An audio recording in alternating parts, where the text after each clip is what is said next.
Hello, I'm Vine and today I have for you Dual Planet build. It's my old reliable design that I'm using in my every Let's Play since Human Decadence. It focuses on in-game planet development, giving them two specializations, one for districts and other for production buildings. And the most important thing about it, this is the build for roleplay.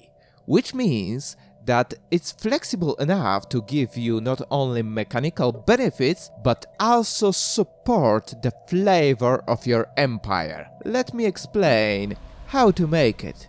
The first thing you wanna do is to colonize a planet of size 12 or bigger, preferably with minimal 6 max districts of any basic resource. But since RNG can be a real pain in the ass, size 12 is the only requirement for this build. Now, choose districts you wanna specialize in. You won't build them first, but remember to build 6 city districts alongside them. Then, set planet designation with production bonuses in mind. Bonuses almost always give more net gain than any cost reductions.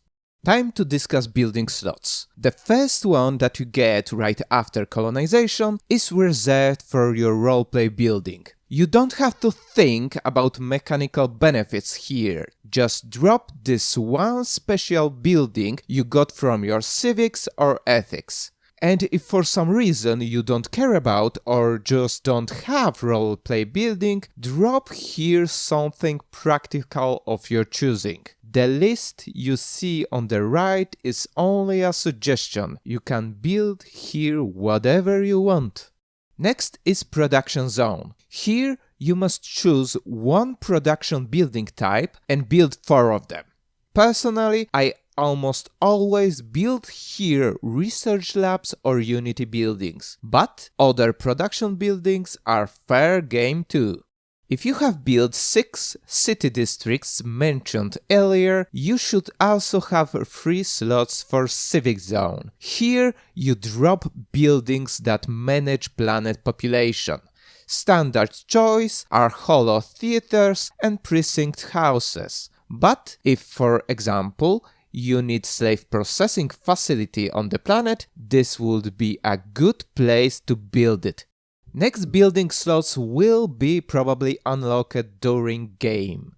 First 2 of them are reserved for refinery zone. Here you should focus on strategic resource production that will help you upkeep upgraded production buildings. But remember that only 2 refinery buildings are not enough to upkeep fully upgraded production zone. To get full production upkeep, you will need strategic resources from outside the planet. Also, you should prioritize buildings that acquire strategic resources from planetary features, even if they don't ease production zone upkeep. Because the cheaper you get strategic resources, the better. The last zone is for specialization. Here you build anything that give bonuses to production zone or chosen district type. At this point, planet will start produce significant amount of resources for your empire. Of course, specialization zone this far away in building slots can be a hindrance, especially when you need basic resources as soon as possible and need to build energy grid or mineral purification plants right now. This is where reverse variant of this planet design will have more use.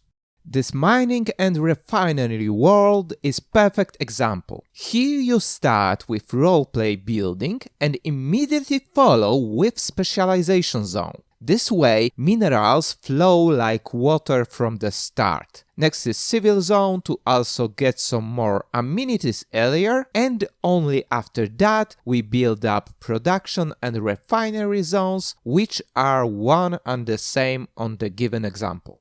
And with this, you can mix and match buildings to fit your roleplay and game strategy. For me, it's often mix of generator and research, agriculture and unity, with reverse mining and refinery, which I always try to develop in bulk and identical to each other. But from my experience, using this build more reactively is actually a better way to utilize it. So, now that we know how it works, time for build evaluation. In multiplayer, it's for roleplay.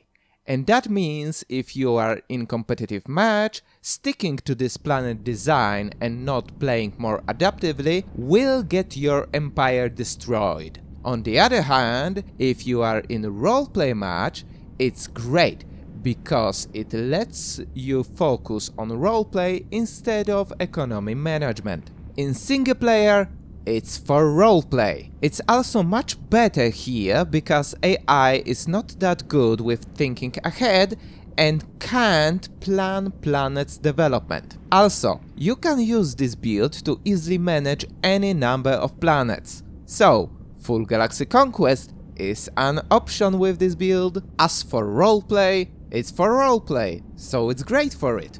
That's all. Now, what do you think about this planet build? This design is too simple or too complicated for you? Write your opinion in the comments, and for now, bye!